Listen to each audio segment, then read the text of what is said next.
The catalyst for the quake arrived in the form of a favor. His name was Leo. He was the son of my oldest friend, a brilliant, somewhat lost young man who had just finished university and needed a temporary landing pad while he applied for graduate programs. Saying yes felt automatic. It was the kind of thing you do. He wasn't family, but he was close to it. I'd known him since he was a boy, a gangly kid with skin knees. That history, that assumed innocence, was my first and most crucial miscalculation. Because the Leo who walked into my home was not a boy. He was 23, with a quiet, self-assured presence that filled a room. He had an artist's hands and a way of looking at you that felt less like a glance and more like an assessment. I felt it immediately, a jarring electric sense of being seen after years of feeling politely observed. It was disorienting, and I dismissed it as a fluke, a blip in my otherwise steady emotional frequency. The first real crack appeared on a perfectly ordinary. The catalyst arrives Thursday. I was stranded on the living room sofa, a prisoner of my own tension, a brutal work project. Had knotted my shoulders into stones. I was lost in a haze of spreadsheets and strain when Leo found me. He leaned in the doorway, a glass of water in hand. "Rough day?" he asked. His voice had a low, calm timbre. I tried to wave it off the standard. "I'm fine already" on my lips, but he didn't accept it. I took a course in sports therapy once. He mentioned so casually helped pay my way. I'm told I have a knack. I laughed, a nervous sound. The offer hung in the air between us, a tiny glowing ember. The line was there. So small, so simple to ignore, but the ache in my body was real, and the curiosity was a siren song. I told myself it was just a massage, a practical solution. I said yes.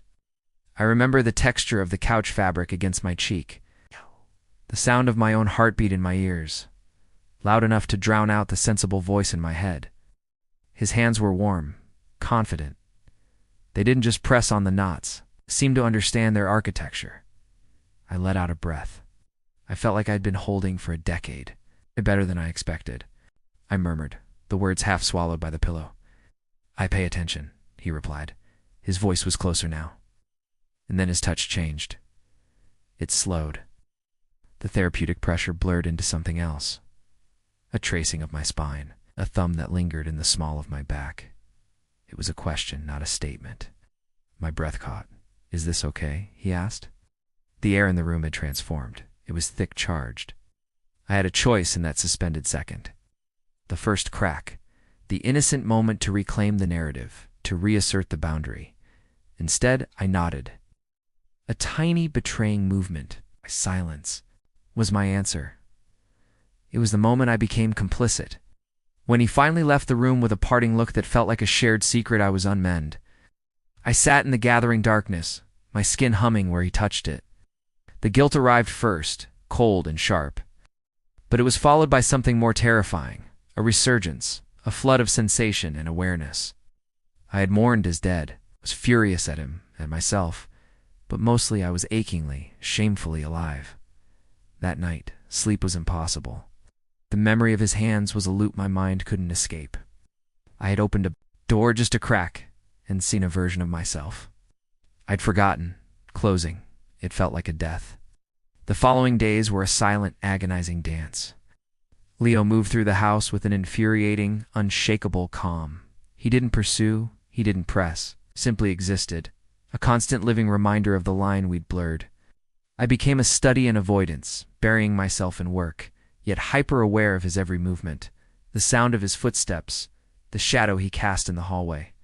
I'd catch him in the garden, shirt off, sweating in the sun, and I'd feel a twist of anger. How dare? He'd be so at ease while my world was tilting.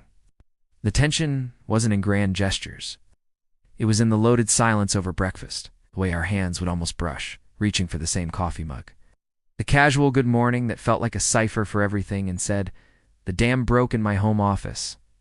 He came in under a thin pretext, closing the door softly behind him. The space, my sanctuary, suddenly felt like a cage. "You never let me finish," he said, his voice a low vibration.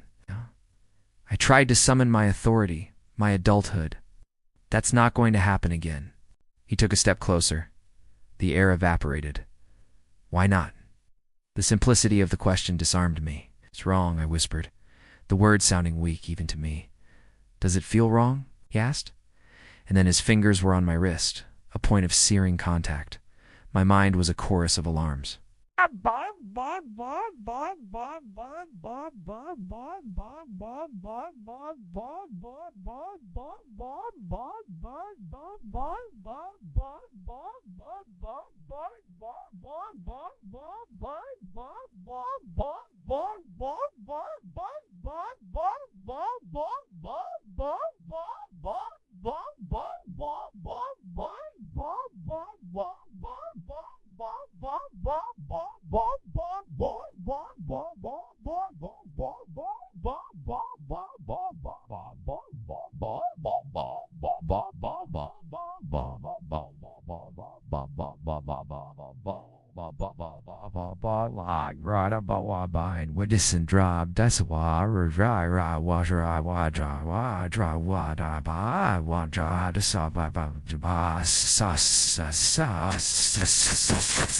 When he kissed me, it wasn't gentle. It was acclaiming, and I answered it. For one catastrophic minute, there was no guilt, no future, no past. There was the unraveling begins, only the dizzying, devastating sensation of being, wanted with a ferocity that had been absent from my life for years. After that, we entered a shadow world. It became architects of stolen moments. A kiss in the kitchen after midnight, hidden by darkness. A lingering touch on the back porch, masked by the noise of the crickets. My life bifurcated, the sunlit world of my family, my career, my responsibilities, and this other secret dimension that pulled with a dangerous, addictive energy. Leo's words were my poison and my balm. You don't have to pretend with me, and I didn't.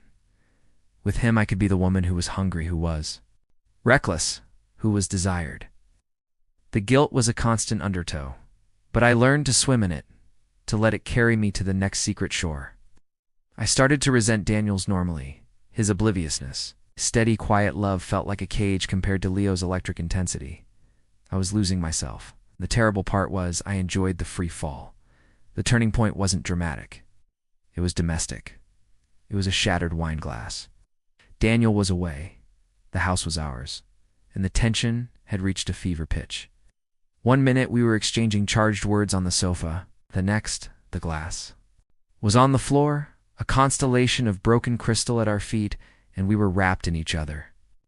It was the most honest, most destructive moment of all, and in the breathless quiet that followed, lying there in the wreckage of my own making, I saw it clearly. This wasn't a love story.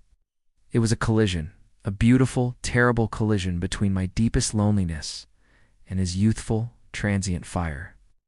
I was using him to set my old life ablaze, and he was using me as a rite of passage. The reciprocity of our damage didn't make it noble. It made it tragic.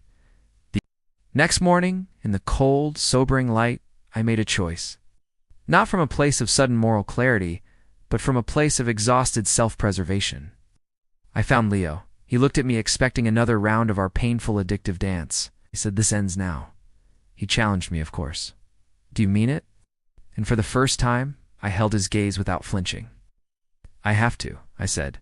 "Not because I don't want it, but because what I want from this, you can't give it. I can't take it without destroying myself." It wasn't about him being wrong for me. It was about me being wrong for myself in that scenario. I asked him to leave, and he did. The aftermath of a single-choice finality of it was a physical pain. What followed wasn't a neat Hollywood ending. It was a slow, grueling reconstruction. Silence after he left was deafening. The ghost of his presence haunted every room. The guilt towards Daniel was crippling. I had to make a second, even harder choice. To confess and potentially destroy my family, to assuage my guilt, or to bear the weight of my secret alone and truly commit to repairing my marriage from a place of horrific, hard-won honesty with myself. I chose the latter. I began the painful work of looking at my life, not Leo's role in it, but my role in my own emptiness. I started therapy.